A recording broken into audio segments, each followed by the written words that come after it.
Hello students, स्वागत है आपका एग्जामिति के यूट्यूब चैनल पर। सो देखिए दोस्तों, इस वीडियो में जैसे कि आप देख रहे हैं, मैं इसमें आपको कक्षा 10 एनसीईआरटी चैप्टर नंबर 6 ट्रायंगल, उसमें आपकी प्रीमियर नंबर 6.3 का सॉल्यूशन कराने वाला हूं। ठीक है, उसको सिद्ध करके दिखाने वाला हूं।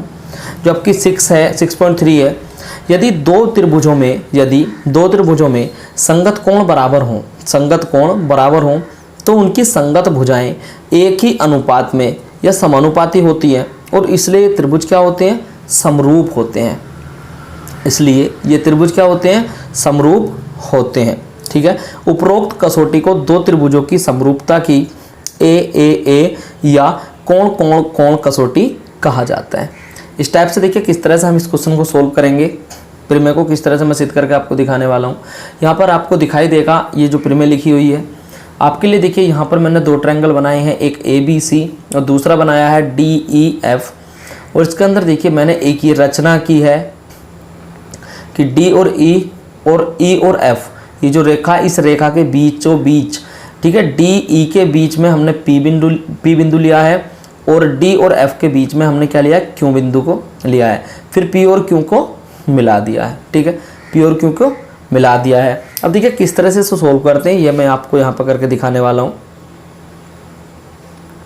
देखिए यहाँ सबसे पहले क्या करेंगे, हम लिखेंगे जो चीज़ हमें दी गई होती है, सबसे पहले हम उसे ही लिखते हैं। हमें यहाँ पर क्या दिया है, देखिए यहाँ पर मैं दिखा देता हूँ आपको। हमें दिया है कि ये जो कोण A है ये आपका कोण D के बराबर है। कोण जो आपका B है ये कोण आपका E के बराबर है। कोण आपका E के बराबर हो जाता है। ये जो कोण आपका C दिया गया है, ठीक है, तो ये कोण आपका F के बराबर हो जाता है। ठीक है, इस तरह से हमें ये कोण दिए गए हैं। अब सबसे पहले हमने क्या लिखना है, देखिए हम लिखेंगे यहाँ पर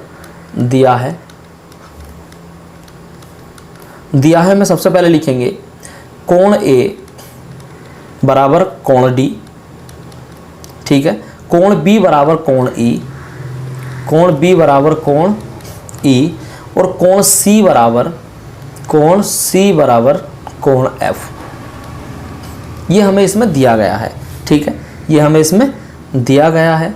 अब देखिए सेकंड स्टेप क्या होता है, हमें सिद्ध क्या करना है, इसके अंदर हमें सिद्ध क्या करना है।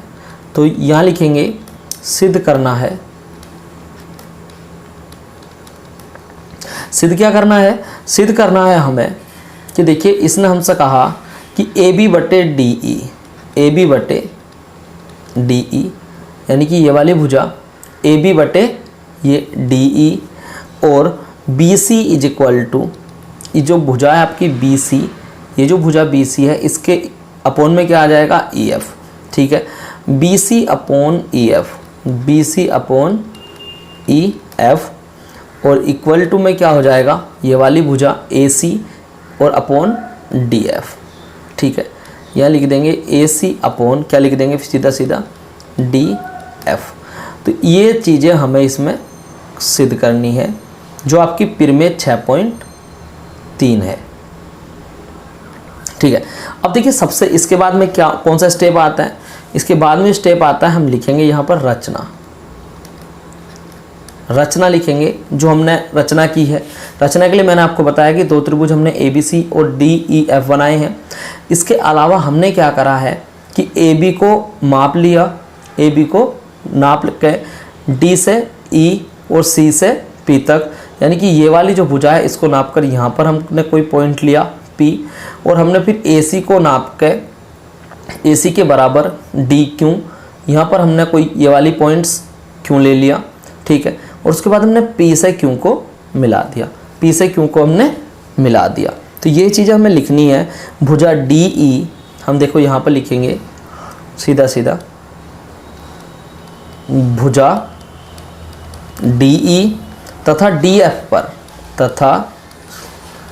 DE और किस पर? DF पर दो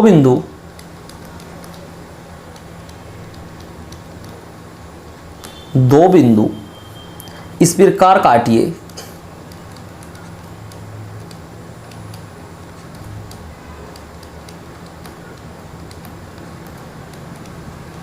कि देखिए इस प्रकार काटिए कि ए बी बराबर डी पी, ए बी बराबर डी पी और ए सी इज इक्वल टू कितना हो जाए तुम्हारा डी क्यू। देखिए हमने ये जो पॉइंट लिया इसे नापने के बाद में यहाँ पर काटा तो ये डी पी किसके बराबर हो जानी चाहिए, हमारे इस ए बी के बराबर है, मैंने आपको बताया। इसके अलावा ए सी जो है हमारी, ये वाली जो ए सी भुजा है ये किसके बराबर हो जानी चाहिए, डी क्यू के बराबर। ठीक है, डी क्यू के बराबर हो जानी चाहिए। अब इसके अलावा हम क्या करेंगे, पी और क्यू को मिलाते हैं। हम लिख देंगे यहाँ पर पी तथा क्यू को, ये लिख देंगे, देखिए पी तथा क्यू को मिलाते हैं, पी तथा क्यू को मिलाते हैं। यहाँ तक कि आपकी सारी बातें समझ आई होंगी। देखिए इसके अलावा हम क्या देख लेते हैं, देखिए अगर हमने ये करा तो इसके बाद नेक्स्ट स्टेप क्या आता है आपका, उपपत्ति। क्या आता है, उपपत्ति। देखिए अब हम करेंगे उपपत्ति। जैसा लिख रहा हूँ आपको सेम ऐसे ही लिखना है, एग्जामिनर आपको अच्छे से नंबर देगा, एग्जामिनर आपको अच्छे से नंबर देगा। इसके अलावा देखिए क्या करते हैं हम लोग करते हैं, हमें क्या पता था, हमें पता था कि देखिए कोण ए कोण डी के बराबर है, कोण बी कोण ई के बराबर है और कोण सी हमारा कोण एफ के बराबर है। तो हमने क्या करना है कि देखो तीनों कोण अगर हमारे बराबर हैं, तीनों ही कोण अगर हमारे बराबर हैं तो अब हम क्या लिखेंगे, ए सर्वांग समता के नियम से। ठीक है, हम लिखेंगे यहाँ ए सर्वांग समता के नियम से, ए या हम इसको क्या लिखते हैं, और कोण कोण कोण।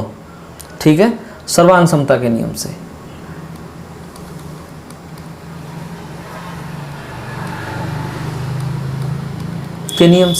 इसमें क्या कर देंगे हम, देखिए हमारा जो त्रिभुज ये वाला ए बी सी है, ए बी सी और त्रिभुज डी पी क्यू, क्योंकि ये वाला जो बराबर हो जाएगा, देखिए बी के बराबर अगर हमारा कोण ए के बराबर मेरा डी था, कोण बी के बराबर अगर मेरा क्या था, ई था, तो इसके बराबर ये हमारा पी भी तो हो जाएगा।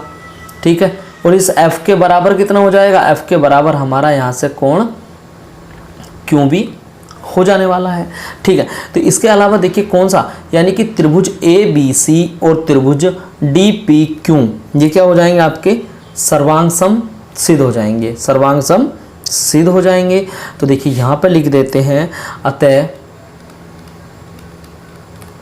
त्रिभुज कौन कौन से, ए बी सी, त्रिभुज ए बी सी सर्वांग सम का साइन होता है, ये किसके सर्वांग सम हो जाएगा, डी पी क्यू के। डी यहाँ लिख देंगे त्रिभुज डी पी और क्यू। ठीक है, ये इसके सर्वांग सम हो जाएगा, और जब ये इसके सर्वांग सम हो जाएगा तो आप देख सकते हैं सर्वांग समता का नियम हमने कक्षा 9 में पढ़ा था। हम इसमें लिख सकते हैं कोण ए बराबर कोण डी, कोण बी बराबर कोण पी, कोण सी बराबर कोण क्यू, ये हम लिख सकते हैं। ठीक है, तो हमने यहाँ से अगर लिख देंगे तो इसके अलावा देखिए फिर में लगा देंगे। यहाँ से हमने क्या करना है, हम लिख देंगे यहाँ से कोण ए बराबर किसके हो जाएगा, कोण डी के, कोण डी के बराबर हो जाएगा। कोण ए हमारा कोण किसके बराबर हो जाएगा, कोण डी के बराबर हो जाएगा। और कोण बी हमारा किसके बराबर हो जाएगा, कोण बी हमारा कोण पी के बराबर हो जाएगा। और कोण सी हमारा किसके बराबर हो जाएगा, कोण क्यू के बराबर हो जाएगा, कोण क्यू के बराबर हो जाएगा।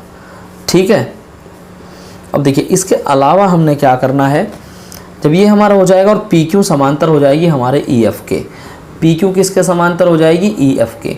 ये वाली जो भुजा हो जाएगी देखिए पी क्यू, ये किसके समांतर हो जाएगी, ई एफ के समांतर हो जाएगी, यानी कि ये वाली जो भुजा है ये इसके समांतर हो जाएगी।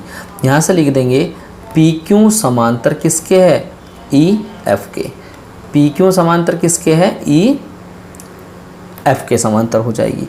ठीक है, अब इसके अलावा देखिए हम लिखेंगे, अब देखिए थेल्स प्रमेय है हमारी, प्रमेय 6.1 के अनुसार लिख देंगे, हम लिख देंगे प्रमेय 6.1 से, या थेल्स थ्योरम है आपको अच्छे से पता है, तो हमने लिखना है प्रमेय 6.1 के अनुसार, 6.1 के अनुसार। अब देखिए 6.1 के अनुसार अगर हम लिखेंगे, इस बड़े वाले त्रिभुज की बात करेंगे तो प्रमेय 6.1 क्या थी कि dp upon PE, dp upon PE और dq upon QF, dq upon QF। तो इसमें लिख देंगे, देखिए सीधा सीधा यहाँ से हो जाएगा dp upon PE, dp upon ये कितना PE, dp अपॉन PE हो जाएगा, और ये अगले वाली जो रेखा थी ये आपका कितना हो जाएगा dq upon QF, dq upon QF, ठीक है, ये हो जाएगा। अब देखिए dp जो थी, dp, ये जो dp है, ये जो dp है ये किसके बराबर है, AB के बराबर है। dp किसके बराबर है, AB के बराबर है, ठीक है ना। dp किसके बराबर है, देखिए AB के बराबर हो जाएगी यहाँ से। अगर आप यहाँ से बात करेंगे इसकी, देखिए मैं आपको दिखा देता हूँ एक बार, अगर आप यहाँ से बात करेंगे तो AB किसके बराबर हो जाएगी, AB हमारे यहाँ से dp के बराबर हो जाएगी, ठीक है ना। तो हमने क्या करना है, dp के बराबर क्या लिख देना है, हमें AB लिख देना है। तो हम यहाँ पे लिख देंगे AB अपॉन DE, ठीक है। PE किसके बराबर है, PE किसके बराबर है, DE के बराबर है। D इस तरह से लिख देंगे पूरा, PE को क्या लिख देंगे, DE। देखिए यहाँ से लिख दे रहे हैं हम कितना, DE, और इज इक्वल टू में देखिए आपका जो DQ है, आपका जो DQ है ये इसकी AC के इक्वल है। तो DQ के अपोन में क्या लिख देंगे हम, देखिए DQ के स्थान पर लिख देंगे AC, कितना लिख देंगे AC, और अपोन में कितना हो जाएगा पूरा यहाँ से लेके यहाँ तक, यानी कि DF हो जाएगा, DF हो जाएगा, ठीक है। और फिर इसके अलावा इसी प्रकार हमने क्या कर देना है, इसी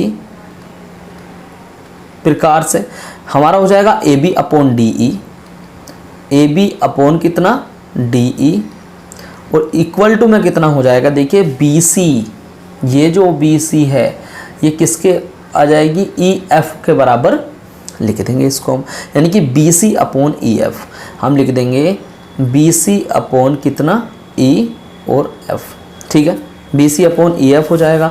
अब देखिए आप यहाँ से देखेंगे कि AB upon DE, AC upon DF, AB upon DE, इसका जो मान है, इसका मान यहाँ से भी और इसका मान देखिए यहाँ से भी क्या आ सकता है, अब लिख सकते हैं AB upon DE, BC upon EF और AC अपॉन DF, ठीक है। तो आप इस तरह से लिख सकते हैं। तो यहाँ पे कितना हो जाएगा, देखिए हम लिख देंगे यहाँ पर सीधा सीधा, मैं देखिए यहाँ पर रेड से लिख देता हूँ, अतः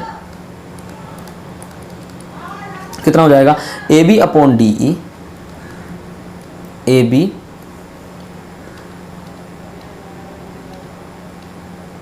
देखिए हम लिख देंगे यहाँ से AB upon DE, AB upon DE, और कितना हो जाएगा BC upon EF, BC upon EF, और AC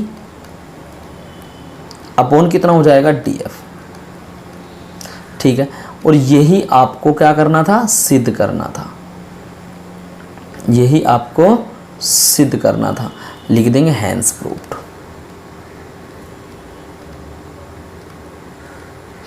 ठीक है। तो ये आपकी जो प्रमेय 6.3 थी ये आपकी सिद्ध हो चुकी है। इस तरह से आपको एग्ज़ाम्स के अंदर लिख के आना है। आप अगर इस तरह से लिखेंगे तो आपको पूरे नंबर अच्छे से मिल जाएंगे, ठीक है। आई होप आपको प्रमेय 6.3 अच्छे से समझ आई होगी। फ्रेंड्स, अगर आपको ये प्रमेय अच्छे से समझ आई है तो वीडियो को लाइक कर दीजिए, अपने दोस्तों को शेयर कर दीजिए, और ऐसी रेगुलर और इम्पोर्टेंट वीडियो देखने के लिए इस चैनल को सब्सक्राइब करके बेल नोटिफिकेशन को भी प्रेस कर लीजिए। आने वाले वीडियो के नोटिफिकेशन आपको सभी समय से मिल जाएंगे, ठीक है। वीडियो को कंप्लीट देखने के लिए थैंक यू। अगर कोई चीज़ आपको समझ नहीं आई है फ्रेंड्स तो आप कमेंट्स कर सकते हैं, या आप क्या कर सकते हैं कि वीडियो को दोबारा से देख सकते हैं, वीडियो को दोबारा से देख सकते हैं, ठीक है। Thank you.